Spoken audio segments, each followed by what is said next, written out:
Welcome to the Air Force Doctrine podcast. My name is Nicholas Underwood. On this episode, I had the extraordinary opportunity to sit down with General Mike Minihan, the commander of Air Mobility Command. Since October 2021, General Minihan has rapidly accelerated change in his command, driving his force to create an irreversible momentum and warfighter mindset. He has challenged his airmen to explode into theater, sense and seize opportunities, and focus on lethality. In our conversation, we discuss lessons learned from Operation Allies Refuge, the recent Pacific Mobility Guardian exercise, and his approach to leadership and risk acceptance. Please join us as we discuss joint force maneuver at speed, breadth, and depth. Well, sir, I'm incredibly humbled to have you as a guest today. Thank you so much for giving me your time and then speaking to our audience as well. So thank you.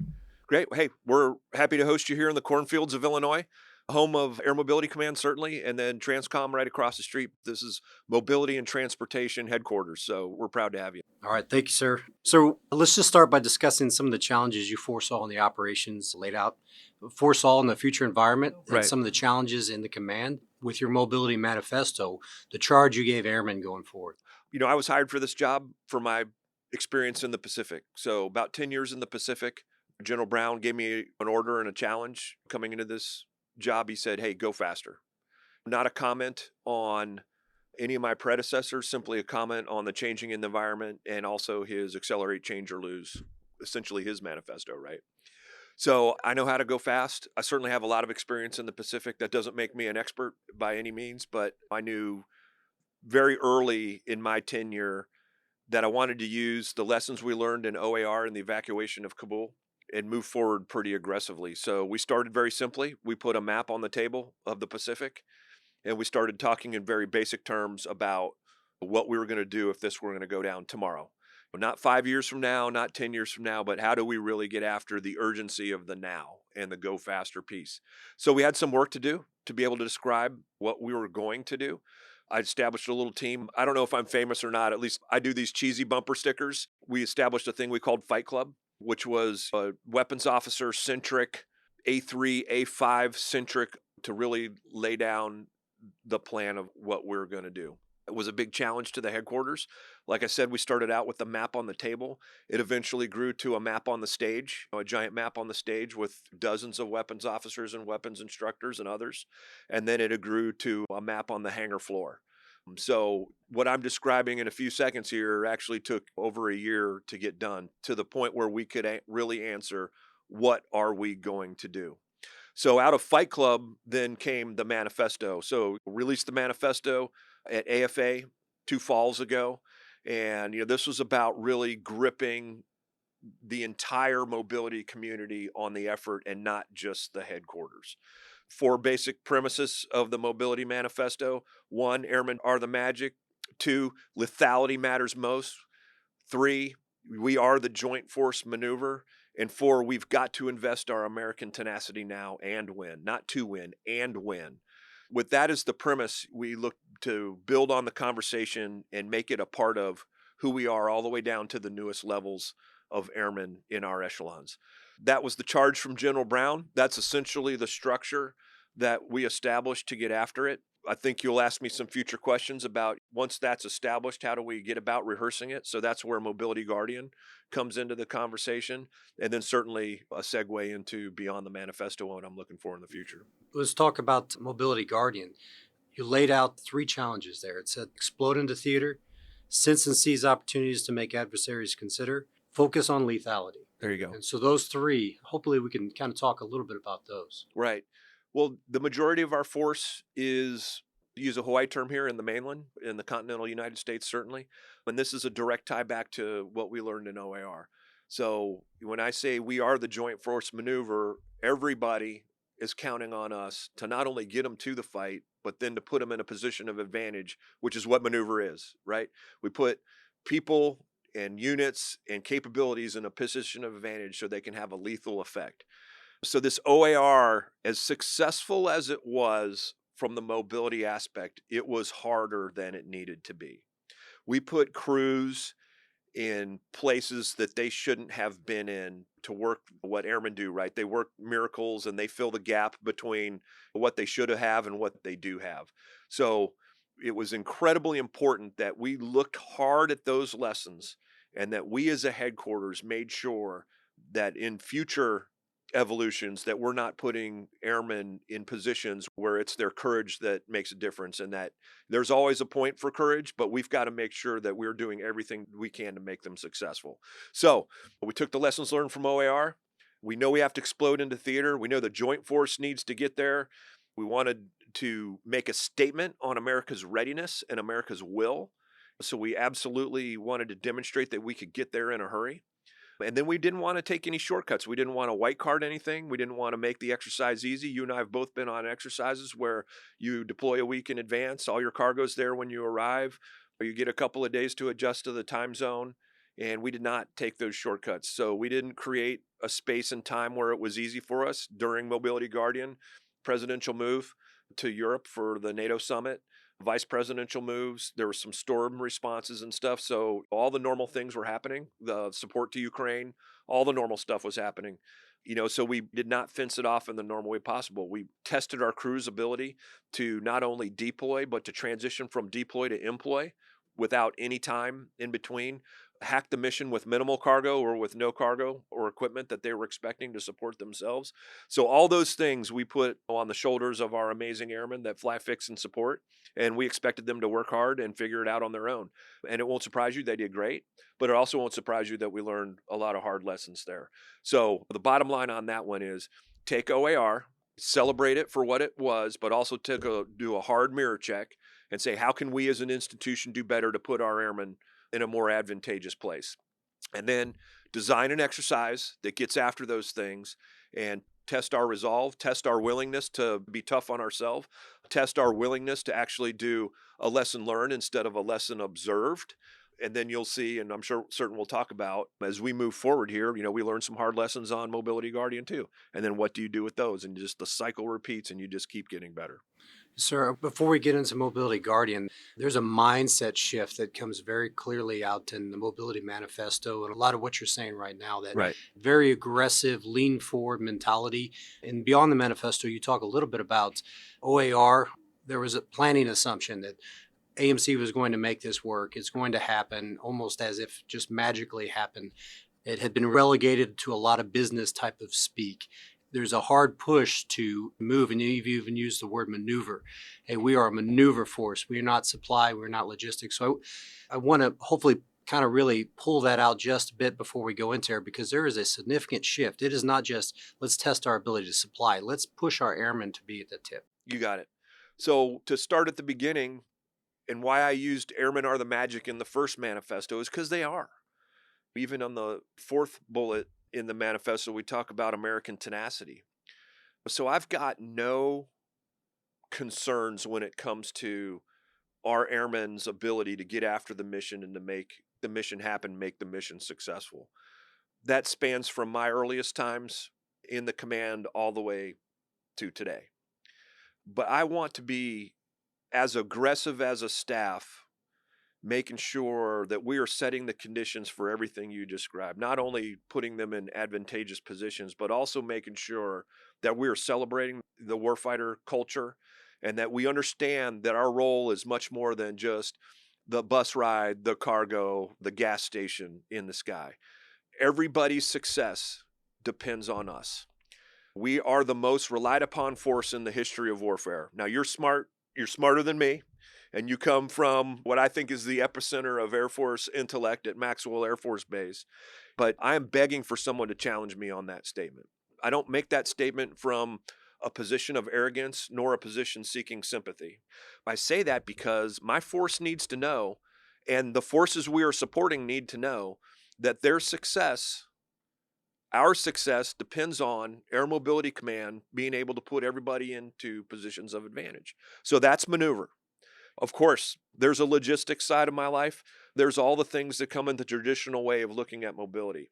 But the reality is, because of the force we have, mostly based in the continental United States, because of the potential adversaries that exist as outlined by the National Defense Strategy, is that Air Mobility Command, mobility, is going to be the most relied upon force in the history of warfare. So I intend to put a force on the field that's ready. I don't intend to have that as a direct task or an implied task, and for us to take the field and not be successful. So, as successful as OAR was, it needs work, both on the mobility side and the joint force side that needs to be supported. So, develop 2 problem statements, which are essentially we're not ready to fight and win inside the first island chain. And the second problem statement was joint force isn't as ready, integrated, or agile as it could be. That essentially was the framework moving into Mobility Guardian. Let's see if we can chisel away at those problem statements and put us in a position to say that we improved both of those. From idea to execution was about 14 months. Even though Mobility Guardian existed in the past, it did not exist in the Pacific theater. I mean, you can't know the Pacific until you served in the Pacific. And I could not be more proud of what this headquarters did to make that come true. We're going to enjoy the fruits, which are the insights, right? The fruits of this exercise were insights. We don't draw conclusions from exercises. We gain insights. And so with those insights, what are we going to do? We got a precious gift with those insights. What are we going to do? And that's where Beyond the Manifesto kicks in. That is a significant charge to reframe the way in which our airmen look at Air Mobility Command. I think you use the word, we are the Joint Maneuver Force, which is exactly what you've been saying. That helps me really understand, reading the Lessons Learned report, what you guys took on in Mobility Guardian. And you took on a lot. Yep. So I want to talk a little bit about some of the, I won't say conclusions, some of the insights that you gleaned on that. Okay. Well, I mean, let's start with at the very basic terms. You talk about we are the Joint Force Maneuver. Is I'm both supporting ACE and doing ACE, but I'm also doing every other service's agility concept. Marines, it's EABO or the Littoral Force. For the Army, it's MDTF. For the Navy, it's MDO. I mean, so there's all these concepts out there that need supported.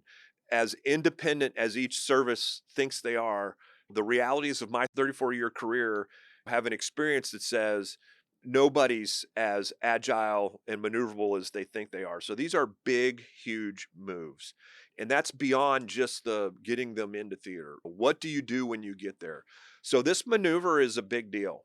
And when we're talking about the lethality that the potential adversary exists, I mean, that's real back to World War II style maneuver warfare.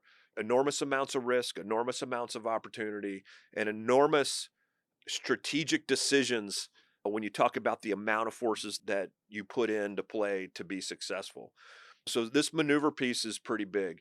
I fear the past that you talked about, the sins of efficiency, the sins of just a tip fit oriented mindset, basically devolves your participation to just a math equation. How much do I have to move? What's my capacity equals how many days it takes to get there. If that's the way we're going to address our adversaries in the Pacific, then we might as well not even fight. It'll be mired down in efficiencies as opposed to what does it take to make us effective. So that joint force maneuver is a big deal. That's where I get the insights on the joint force isn't as ready, integrated, as agile as they think they are. Nobody is, including us. We learned that in Mobility Guardian. When I talked about our 3 biggest insights, and these became fairly clear, they revealed themselves like on day 3 for me. The first one being command relationships matter. I mean, enormously. Command and control, and then what we're calling explode into theater, which is basically the fundamentals. When just to chisel on that one a second is what we learned that frustrates us with the joint force, we did to ourselves as well. So just the basic blocking and tackling, the paperwork, the flight plans, the load plans, the HAZDECs, the plan for refueling. How do you clip your way through those things so that you're not handicapped by a bureaucratic process and you can actually get after the pace and tempo that you need to get after? So we've got plans for each one of those. I'm certain you'll ask about them, but I was pleased with those insights and felt that even though they revealed themselves on day 3, by day 20, I was even more resolved that those were about the top 3. I want to talk a little bit about a couple of those. We talk a lot about the future environment and denied, integrated. They've almost become buzzwords that are included in everything. You eliminate the buzzwords and you say very clearly, C2 is the first casualty of war. Yep. I'd like to talk about what exactly that means, because at the same time, oftentimes we think, oh, we lose C2, we lose the AOC. And that's not entirely accurate either. The AOC is still a pivotal element. Right. And so I want to talk a little bit about that, what you guys learned there to maybe help airmen understand the C2 problem. Absolutely. I don't think it's asking too much for airmen to know who they're working for. I mean, that at its most basic sense, you want to say, who's my boss? And it's not just like a need to know who you're working for, but everything that comes with it. Are the priorities established? Do I have conflicting priorities amongst two or three folks that I might think are my boss? So this C2, which has a Comrel aspect to it, you can't talk Comrel without C2, and you can't talk C2 without Comrel. And then how do you still keep action when those things start going away? And they will be challenged. And this is much greater than just an AOC going away. This is the person I'm working for describing the priorities clearly. Are those priorities meeting with the realities of the operational environment? Is there feedback mechanism going back to command echelons so they can understand if they need to adjust their priorities? Is there unity of effort amongst competing command echelons? Are those competing priorities known to the other entities? So when it comes to C2 and Comrel especially, I mean, this is a PhD level stuff, and it's got to address the complexity, but it's got to be simplified in its application. So when I say it's not asking too much for an airman or a crew or name anybody on the ground, whether you fly, fix, or support, it's not asking too much for them to know who they're working for, what the priorities are, and what the relationship is as we run around the OODA loop a gazillion times a day to figure this out. So I'm a big Nimitz fan. I think you might know that. You see more than just shadows of Nimitz in both the original Manifesto and but I mean, his approach to the warfighting principles and simplicity is in there, and I think that's where we need to go. I think we've overcomplicated the conversation and for decades have undertrusted our crew's ability to understand very broadly what commander's intent is and their ability to receive mission type orders and then just to move out. So one of the things that struck me reading the lessons learned report, your command pushed the limits, what we'll call the policy limits, the regulations. You personally bought a lot of risk in this. I was the primary author on 1-1, and we struggled with prudent risk. Because I would say the Air Force, we understand how to analyze risk. Yeah. But it is difficult to define prudent risk, and that can only be defined by a commander. Yes. And we'll say push it down to the lowest practical level, the lowest possible level. What does prudent risk mean to you? What is the lowest possible level? How do I make those decisions? It's great. That's a great question. I used to have a line in one of my wing commander documents, only take the risk that you're responsible for. But even that gets into a very cloudy and murky place. In my squadron commander's course, which we're on the verge of starting the last series during my tenure here in January, I've got a block on risk. So I'll walk you through a few things here. Are you familiar with my Pilot Plus One program where we flew a single pilot in a KC-46 with a boom operator in the co-pilot seat? So in getting after the tempo required to win, we understand, and this is part of my max endurance operations that we executed during Mobility Guardian 2, is that because we're the most relied upon force, I don't foresee a whole lot of crew buses taking you to building, 16-hour crew rest, come back the next day, get your box lunch and go. If you're on the ground inside the second island chain, you're at high risk, and so we need to keep this momentum going. So we're experimenting with crew days that are in the upper 30s and the lower 40s. It's not something we would do back to back, but for example, for our explode into theater or for a big maneuver that needed to happen, I absolutely foresee mobility forces executing high 30s and low 40 crew days. So, now's the time to work on that. It's not, we don't want to figure it out while it's happening. In fact, we just hosted a human performance symposium here last week where we brought in industry partners and other DoD entities to look at how do we get humans to be able to do that. Well, one of the original efforts in this was Pilot Plus One. Just because the plane has two pilot seats doesn't necessarily mean it needs to have two pilots in them. So we were experimenting with, hey, if I got a pilot in a boom that can operate the mission, can I have a pilot in a boom in a crew bunk in the back, essentially getting their crew rest on the airplane? And then, especially with the KC-46 that can both receive and give fuel, I can essentially unlock an enormous amount of capability if I can figure this out. So there are people that think that because there is not two pilots in the seat, then the plane is instantly doomed to crash. Okay. And so this risk came out very early in my tenure here. Of course, there was the kerfluffles in the social media space here. My intent is to provide combat capability for America. LeMay, at the end of the day in the Pacific, chose bombs and gas over a radio operator and a co-pilot on some of the B-29 missions. So I'm not comparing myself to LeMay, even though I would take that as a compliment. But I am saying these are operational decisions that America needs to win. So to risk, first of all, I view risk in the same murkiness that, back to Nimitz, that Nimitz viewed risk when he talked about if you can impose a cost to the enemy, paraphrasing here, but greater than the loss that may happen, then feel free to close on the enemy and kill. So scientists are always dissatisfied with that conversation. If you're a 1 or a 0 person and you need to be a scientist and understand exactly the things that you're allowed to do or not to do with risk, then we will never move forward on this. So you've got to be an artist when it comes to risk.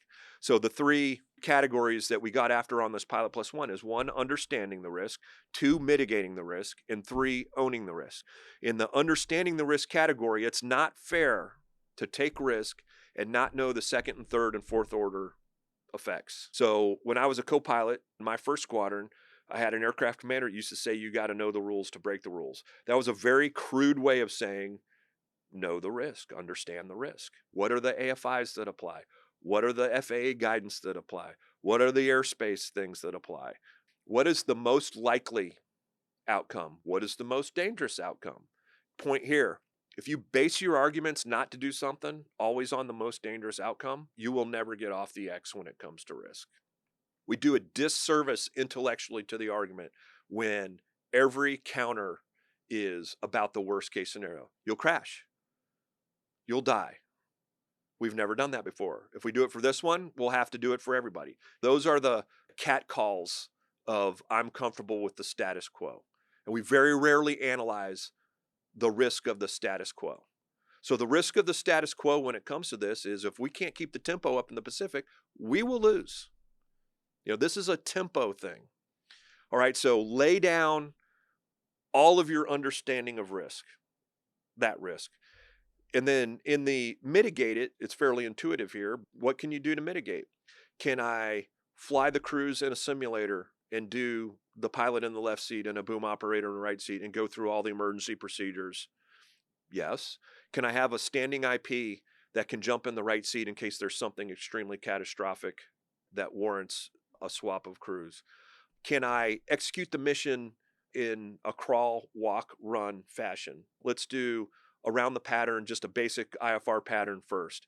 Then we're going to go from that pattern to a out to the area and back. And then once we go out to the area and the back, we'll do a receive AR and then a give AR, and we'll go back and forth on that. We'll make sure the weather is VFR. We'll do these things.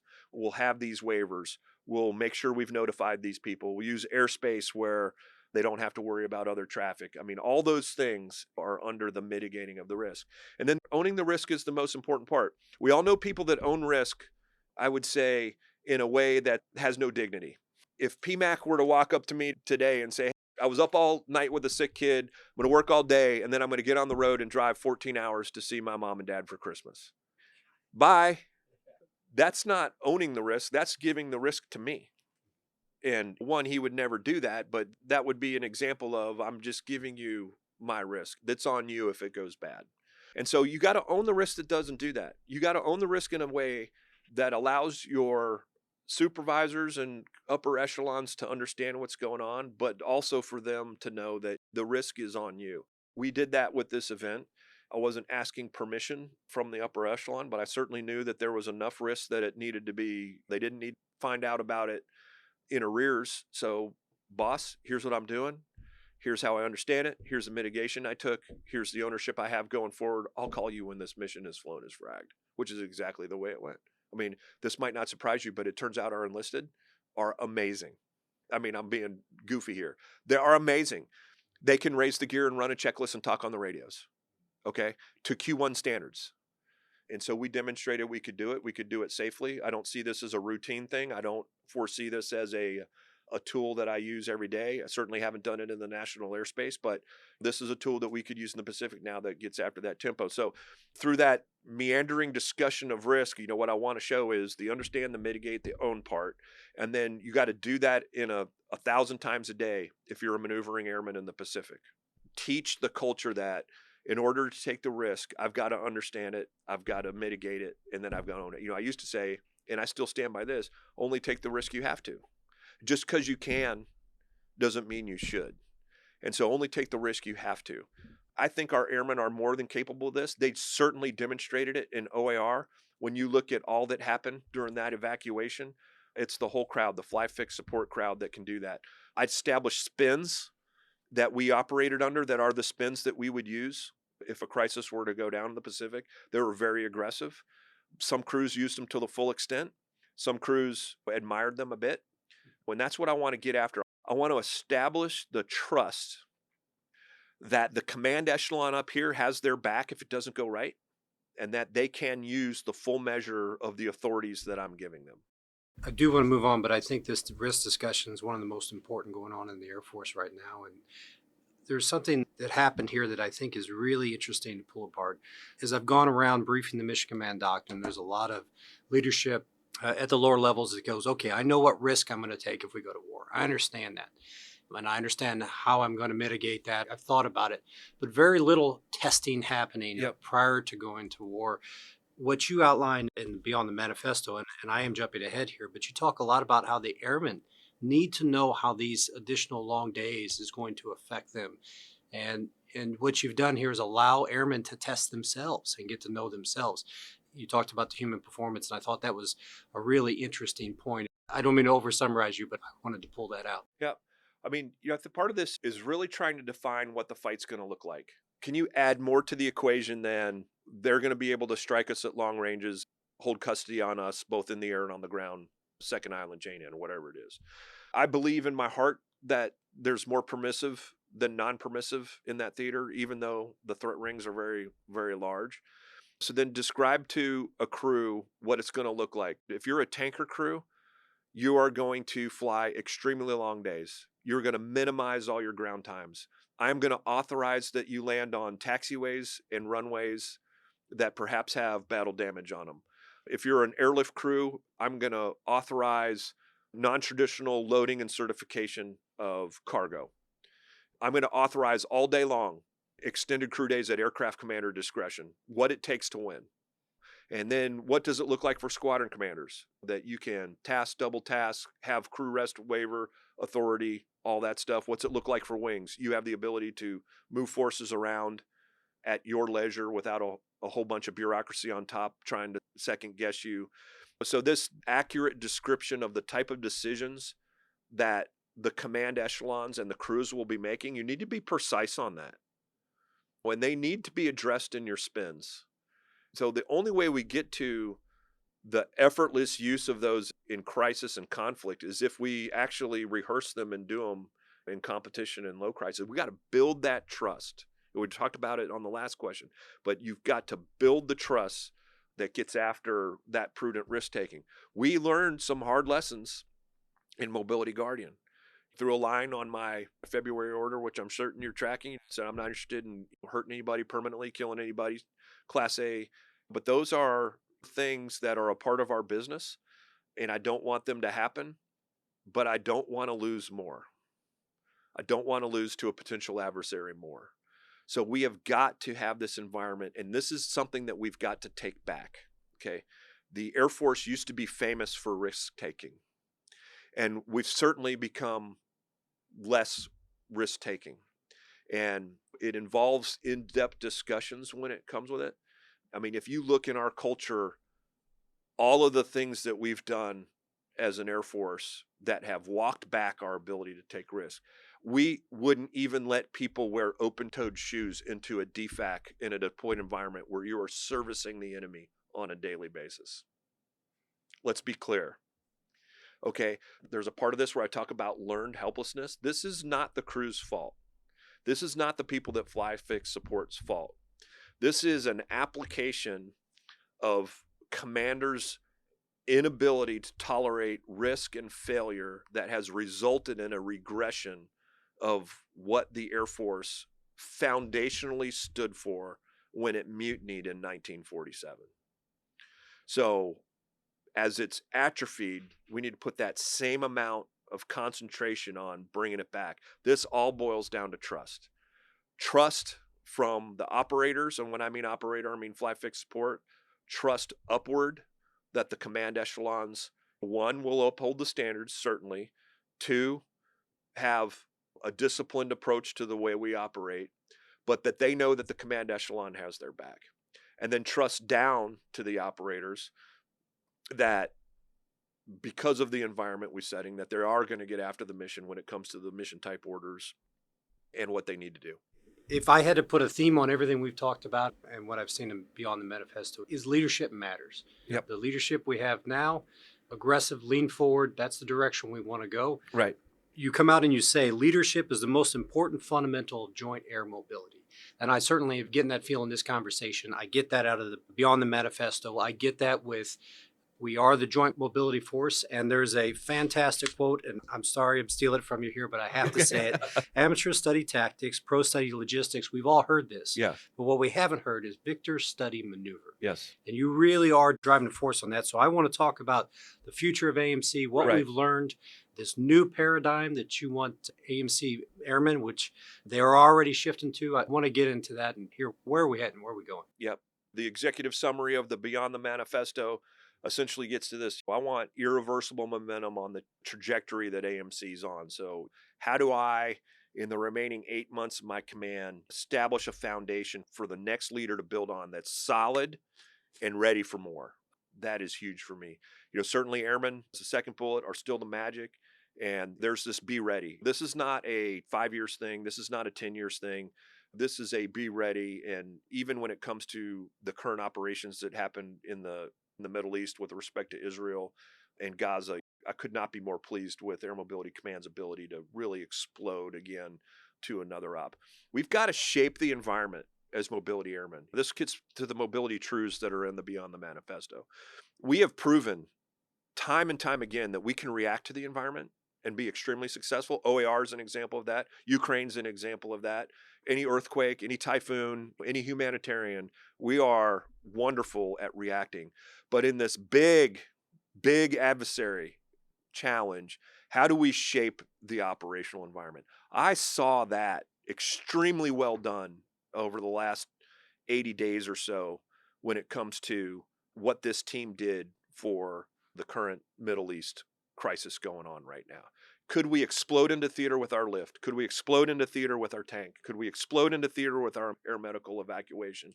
Could we explode into theater with our global air mobility support system, all the ground stuff? And could we actually shape the environment? And we certainly proved that we could. So it's a good thing. When you do all that effort and you get in and then you're talking about bringing them home because they're bored, that's actually a good thing. As an operator, I wouldn't have wanted that when I was Captain Minihan. I want to get after it. But from the strategic sense that you demonstrated will and a readiness that actually had an effect on an adversary's calculus, that's an extremely good thing to have. And then the final thing is, how can we grow from disorder? How do we go stronger from uncertainty? We're going to have to go into theater and grow stronger every day. That is incredibly essential. That's both in terms of our capability, our confidence, our mission type orders, the risks that we take. All those things are determining factors in our ability to grow from disorder, to grow stronger from the uncertainty, all that stuff. So moving forward, I described this when I spoke at the Air Force Ball on the 75th anniversary of the Air Force 2 years ago. I think at the 100th year anniversary, I'll be like 80, right? And so I challenged the team there. I want to speak at the 100th anniversary here at Scott in the hangar. What do I want? I want to walk into that hangar. And I told him I want to still fit in my mesh dress, hopefully. But I want airmen that are better on their average day than I was on my best day.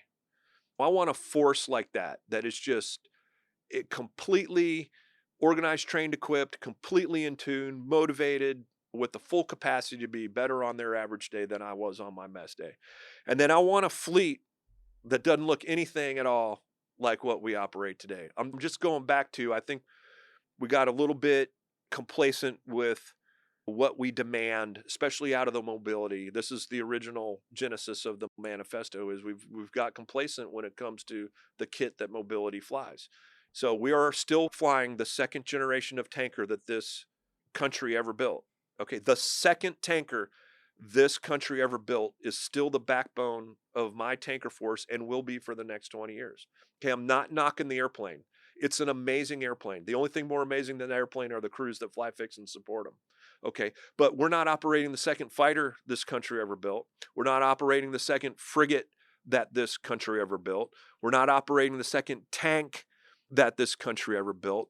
And to put our airmen in a position to be operating an airplane that is so far behind what it has to support and so far behind what the threat is going to present, then we're doing a disservice to those that fly, fix, and support it.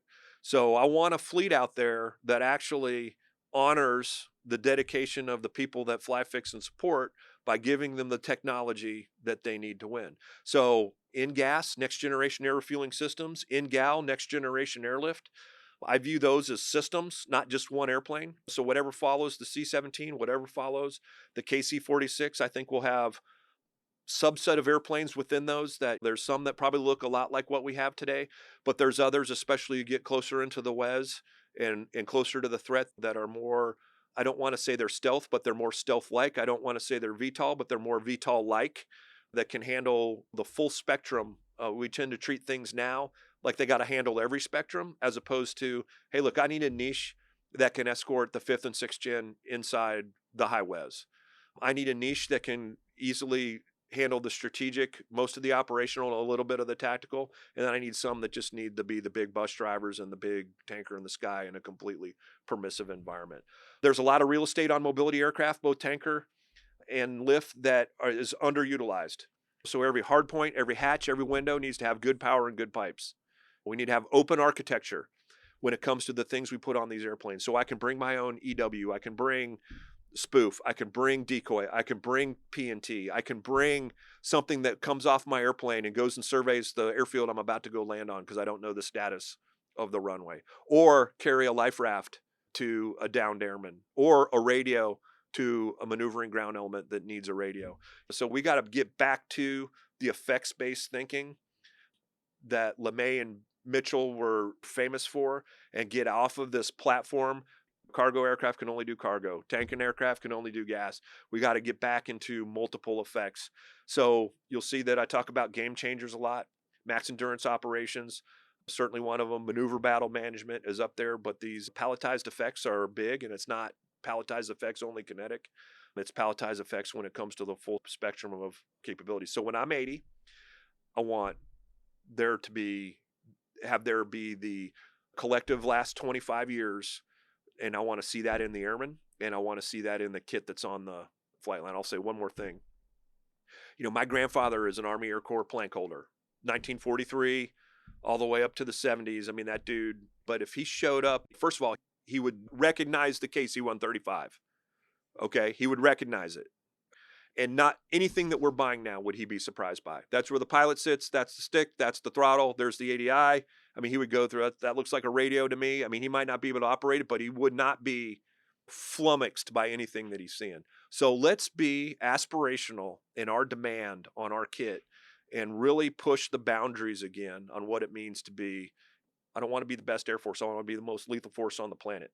Civilians decide how we use it, based in readiness that can either deter or decisive victory. All that stuff applies, but let's be extremely aspirational on the kit we're buying for our airmen.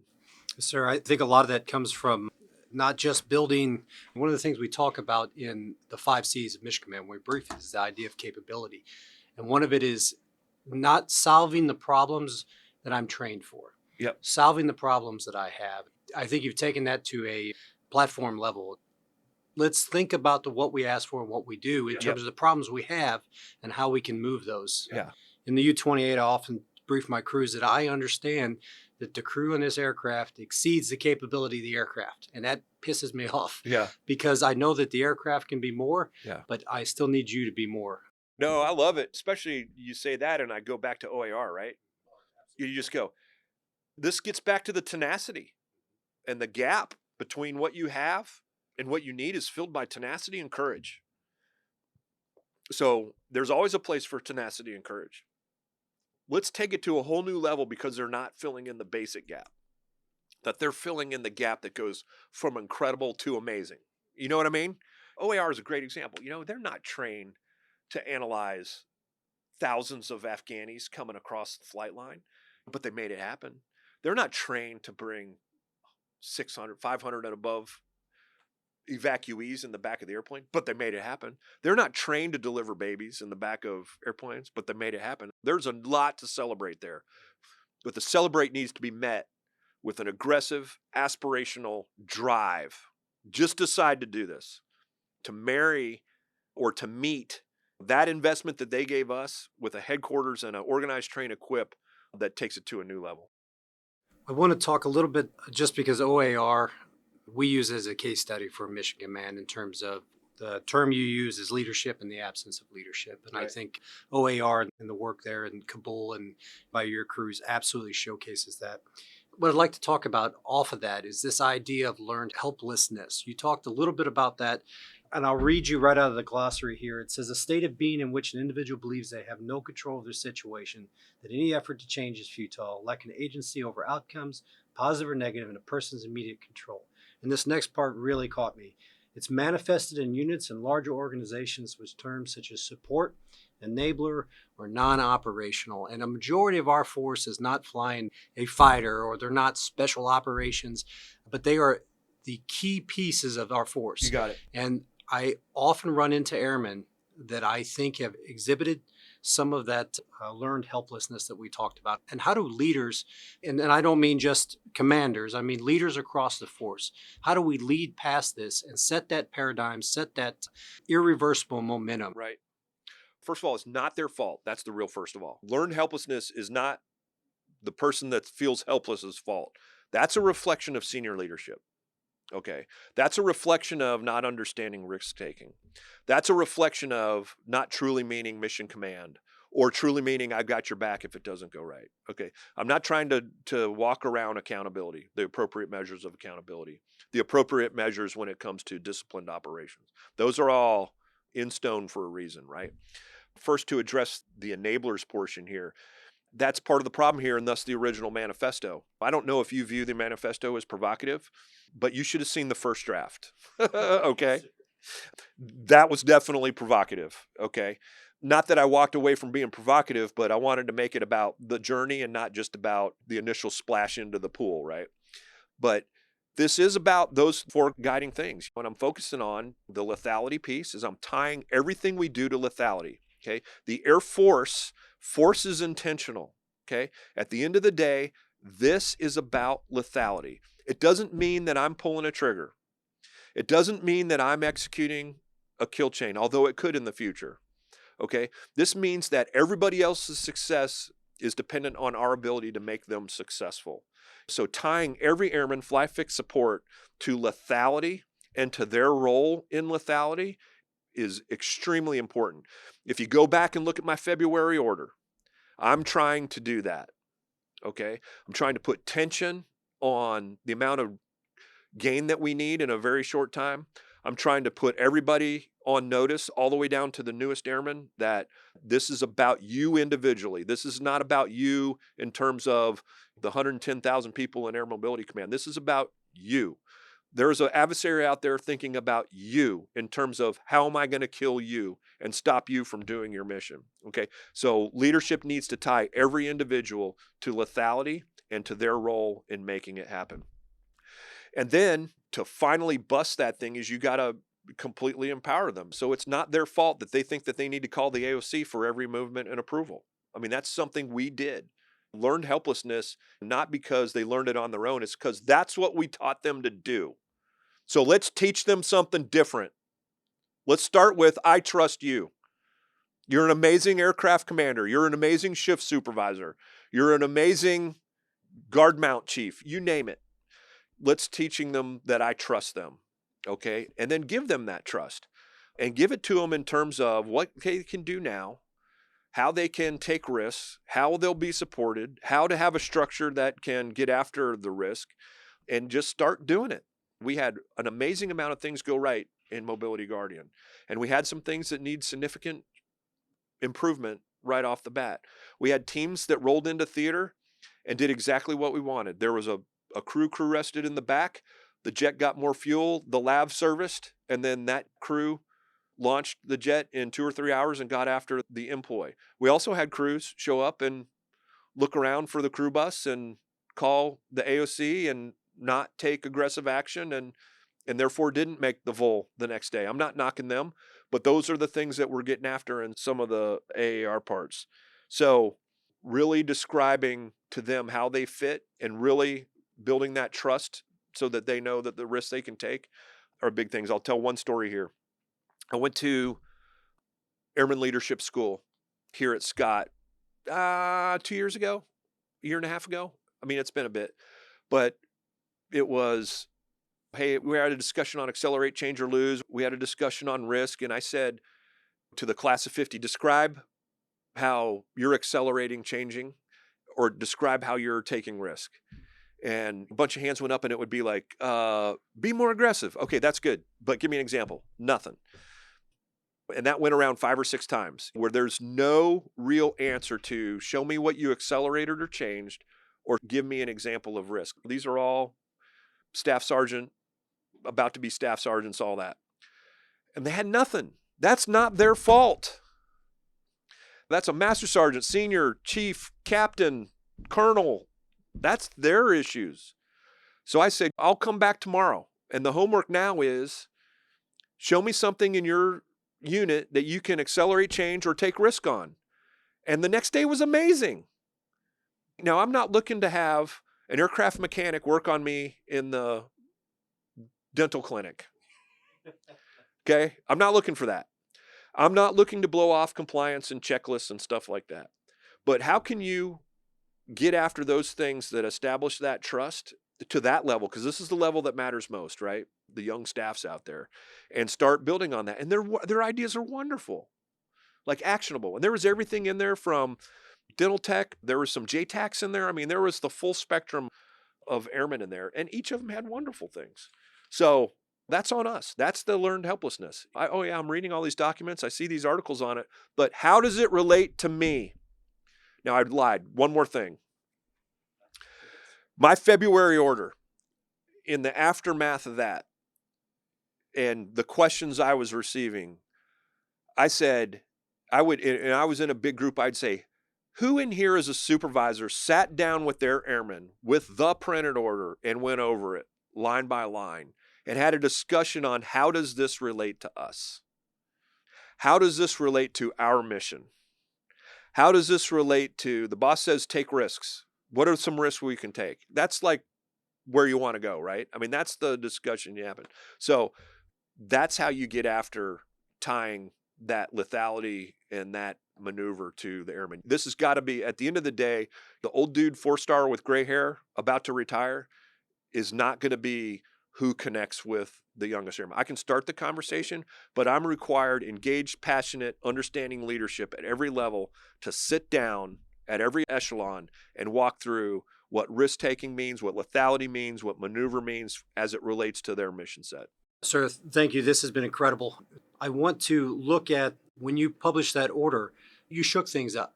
Part of accelerating change, if you look at any of the academics on how do you make change, first you got to kind of take things apart. You got to shake things up. And so if I'm sitting there as a leader, if I'm a senior NCO or I'm a young commander and I know I got to change, I know I got to shake things up. So when you think I want to shake things up and I want to lead us through this change, what is your advice to senior NCOs and FGOs? Yeah, well, you heard threads of it, and I'll add a few things. You heard threads of it throughout this conversation.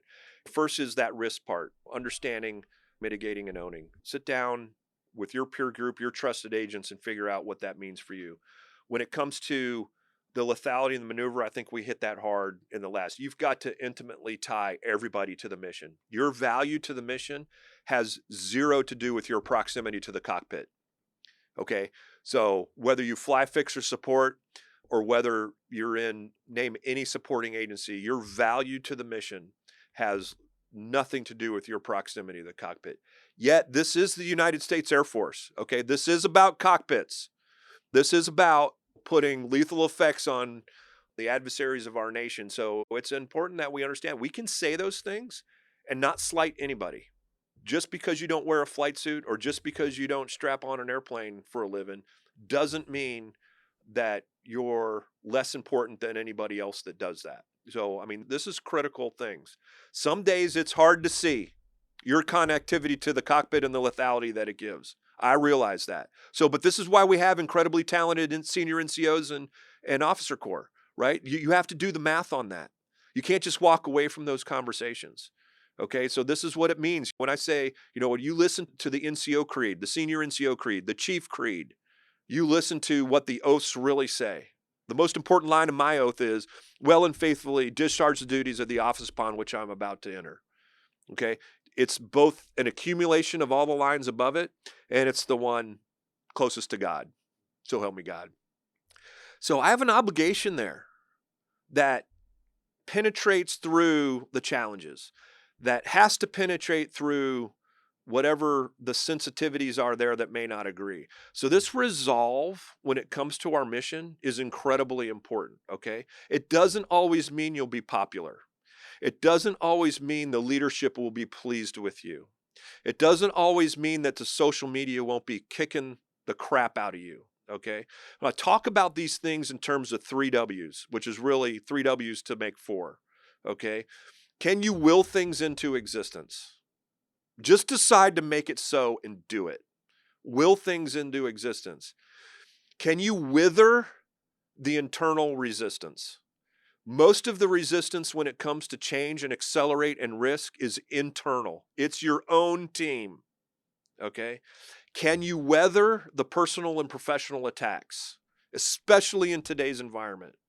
Okay, because there's no difference between personal and professional anymore, especially in the social media. Can you weather that? And not just you, your family. Okay, and if you can do those 3 W's, then you can win. You can win it no matter what you want to do. You can win at the change, you can win at the risk, you can win at the mission command, you can win in the mission type orders, you can win in every category when it comes. Those 4 W's are pretty good. I got a question when I was visiting SAS, and I didn't pick it up perfectly when I took the question when I was there. It was a similar question to the one you laid out. It was talking about, hey, this change is really hard. What's your advice for how to really get after it? So I had a lot of examples when it came to how do you set up a structure? How do you set up a counter structure? How do you do things mechanically within a staff to make change happen? But I didn't talk about what it takes for the individual. At the very early stages of, hey, I got an idea. This is where I think I want to go. Do I pull in close group of trusted agents? Do I pull in like-minded people that I think in the squadron or unit have a similar idea? Do I go outside of the unit and talk to someone, a mentor, a former commander, a former chief or supervisor that had a similar experience? Those things are all necessary in the early stages. Do I pull in a cadre of trusted agents that maybe are retired or have moved on that I know that can tell me what I need to hear, not what I want to hear? Those things are all part of the steps, especially in the very early stages. How do I put enough momentum on my vision that I can get out of that stage early with confidence? Hopefully that makes sense. Confidence is a part of this. So the individual factors, maybe for a future podcast, I think are good because especially, I'll share this publicly the first time right now, especially in February when the order came out. And I thought about, please do not think that I'm comparing myself to like a Mitchell or anybody like that. But you got to wonder in those early stages when the kerfluffle's happening, am I doing the right thing here? Because it sure feels kind of hot right now in the hot seat. You get what I'm saying? So, but that's where you double down on the resolve. Okay. And that's where the payoff in advance of the direction that you're giving gets you through those normal human moments when you're going, all right, well, it didn't quite go the way I wanted. The response was perhaps not exactly what I was anticipating, but I've got the resolve to see this through and continue the track. That's going to do it for this week's podcast. The show is recorded, edited, and produced by the LeMay Center's Doctrine Outreach Section. Special thanks to General Mike Minihan, the team at AMC headquarters, the LeMay Center, and Air University. As always, the views expressed by our panel members are their own and do not necessarily reflect the views of Air University, the Air Force, or any government agency. I'm Nicholas Underwood. We will see you next time.